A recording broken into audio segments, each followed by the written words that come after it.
परळीच्या नगरपालिकेचा खूप धक्कादायक निकाल जो आहे तो हाती आलेला आहे. त्याच्यामध्ये 6 अपक्ष उमेदवार, 2 तुतारी, काँग्रेसचा 1, एम-आय-एमचा 1 हा निकाल जर पाहिला गेलं तर महाराष्ट्रासाठी खूप धक्कादायक आहे. आणि या निकालानंतर माझ्यासोबत बोलण्यासाठी राजेभाऊ फड आहेत, शरदचंद्रजी पवार पक्षाचे नेते. भाऊ, दिवसभर काउंटिंगच्या दरम्यान नव्हतात, मात्र हा निकाल पाहता काय प्रतिक्रिया? दिवसभर आम्ही निकाल ऐकत होतो, पाहत होतो, बघत होतो. आणि आता कुठंतरी परळीमध्ये लोकशाहीच्या पद्धतीने निवडणूक होऊ लागल्यात असं आजचं चित्र आहे. का तर तुम्ही बघितलं तर आज महाविकास आघाडी वेगळी लढली, उभाटा वेगळं लढले, काँग्रेस वेगळी लढली, आम्ही आमचा शरदचंद्र पक्ष वेगळा लढलो. आम्ही वेगळं लढूनसुद्धा आज परळी मतदारसंघात लोकशाहीच्या मार्गानं कुठंतरी हा मतदारसंघ चालला आहे असं दिसलं. आणि 10 लोक अपक्ष, आमच्या पक्षाचे, इतर एम-आय-एम असेल, काँग्रेस असेल, असे 10 लोक निवडून आले. आणि झालेले जे मतं झालेत त्या ठिकाणी 46% लोकांनी आज महाविकास आघाडीच्या बाजूनं मतदान केलं, कौल दाखविला. आणि महायुती इथं एकत्र लढली तर त्यांना म्हणजे त्यांच्यात आमच्या जास्त काही फरक दिसला नाही.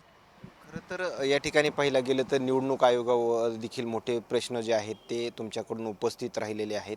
मतमोजणीची पूर्ण प्रक्रिया आपण पाहिली, मात्र प्रशासनाच्या या पूर्ण प्रक्रियेकडं, पोलीस प्रशासनाकडच्या कारभाराकडं, त्यांनी केलेल्या कामाकडं तुम्ही एक शरदचंद्रजी पवार पक्षाचे नेते म्हणून कसं पाहता? नाही, तसं जर झालं तर वार्ड क्रमांक, प्रभाग क्रमांक 1 असेल, 11 असेल, 12 असेल, इथं बोगस मतं थोडे झालेच ना, एक प्रमाण कमी झालं.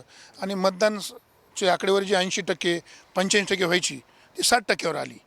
त्यामुळं कुठंतरी परळी मतदारसंघ हा लोकशाहीच्या मार्गानं जात आहे. लोक आज भयमुक्त व्हायचा विचार करून आज बाहेर पडले, मतदान केलं. म्हणून तर आज महायुतीचं एकत्र असतानासुद्धा आज त्यांच्या विरोधात 10 लोक आमचे निवडून आले आणि 46% मत आमच्या बाजूने पडलेत. तर पहिलं तर फक्त 2च नगरसेवक पदाचे उमेदवार जे आहेत ते तुम्ही निवडून आलेत, मात्र कितीची अपेक्षा होती आपल्या पक्षाला? नाही, आमची अपेक्षा तर जास्त होती, पण आमचे 2 जरी निवडून असले तर आमचे एक 10-12 नगरसेवक फार कमी अल्पशा मतांना प्रभाव झाला आहे जर बघितलं तसं. तर आम्हाला अपेक्षा होती की आमचे एक 10-12 नगरसेवकांनी नगरसेवक जागा निवडून येईल, पण तसं झालं नाही. जनतेनं दिलेला कौल आम्हाला मान्य. आम्ही जे निवडून आले आम्ही त्यांचं स्वागत करतो आणि आम्हाला बी जनतेनं कौल दिला, त्यामुळे आम्ही जनतेचे आभारच मानतो. खरं तर मंत्री पंकजा मुंडे आणि धनंजय मुंडे म्हणजे भाजप आणि राष्ट्रवादीची युती जी आहे ती या नगरपालिकेच्या निवडणुकीमध्ये होती.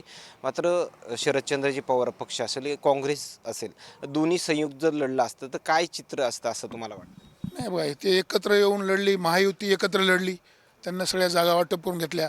आणि आमच्या इथं काय झालं की महाविकास आघाडीमध्ये काँग्रेस वेगळं लढली, वंचित लढलं, पुन्हा तुमचं उबाटा, असं सर्व वेगळं लढल्यामुळं.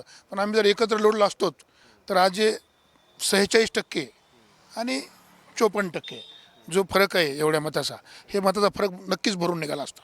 खरं तर आता धनंजय मुंडे आणि पंकजा मुंडेंची एकत्रीकरण भेट झाली. त्या दरम्यान भाजपचे कार्यकर्ते आणि राष्ट्रवादीचे कार्यकर्ते असं म्हणाले, ही नगरपालिकेची निवडणूक तो झाकी आहे आणि उद्याच्या स्वराज्य संस्थेच्या निवड म्हणजे जिल्हा परिषद पंचायत समितीच्या निवडणुका बाकी आहेत. मात्र त्याची तुमची तयारी कशी असणार आहे? तुम्ही स्वतः त्या निवडणुकीमध्ये उतरणार आहात का? नाही, आमचा पक्ष ताकदीनिशी, जसं आम्ही नगरपालिका कुणालाही वाटत नव्हतं की आम्ही लढताल, एवढ्या ताकदीने लढताल, पण आम्ही आमचे उमेदवार सर्व उभा केले. आमचे उमेदवार ताकदीने लढले. आम्हाला विजय पण मिळाला काही ठिकाणी अल्पशा मात्र आमचा प्रभाव झाला.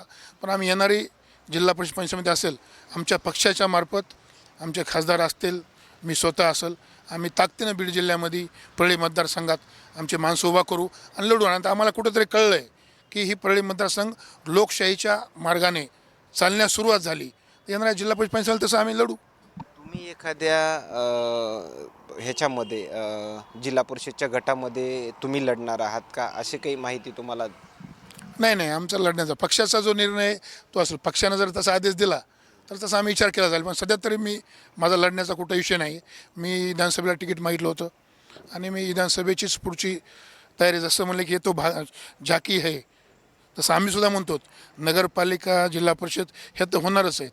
46% वोट आम्हाला महाविकास आघाडीच्या बाजूनं वेगळे लढूनसुद्धा आलेत. तर आम्ही उद्याच्याला जर विधानसभा येणारी लोकसभा आम्ही सोबत लढलो तर विजय आमचा निश्चित होईल आम्हाला असं वाटतंय. याच्यामध्ये तुमच्या पक्षाच्या कार्यकर्त्यांच्या अशा देखील भावना आहेत की धनंजय मुंडे यांचे बंधू जे आहेत ते अजय मुंडे यांच्या विरोधामध्ये तुम्ही निवडणूक लढावी अशी भावना तुमच्या पक्षाच्या कार्यकर्त्याच्या. नाही, कार्यकर्त्याच्या भावना आपल्याबद्दल असणं, त्या कार्यकर्त्याचं आपण त्यांचं स्वागतच करायला पाहिजे, त्यांचे आभारच मानायला पाहिजे. त्यांना कुठंतरी वाटतं की आपण आपला माणूस पक्षाचा नेता कुठं लढायला पाहिजे, पण शेवटी निर्णय पक्ष घेईल. पक्षाचा जो आदेश येईल त्याप्रमाणे आम्ही तसं करू. ओके, धन्यवाद. हे होते शरदचंद्रजी पवार पक्षाचे नेते राजेभाऊ फड.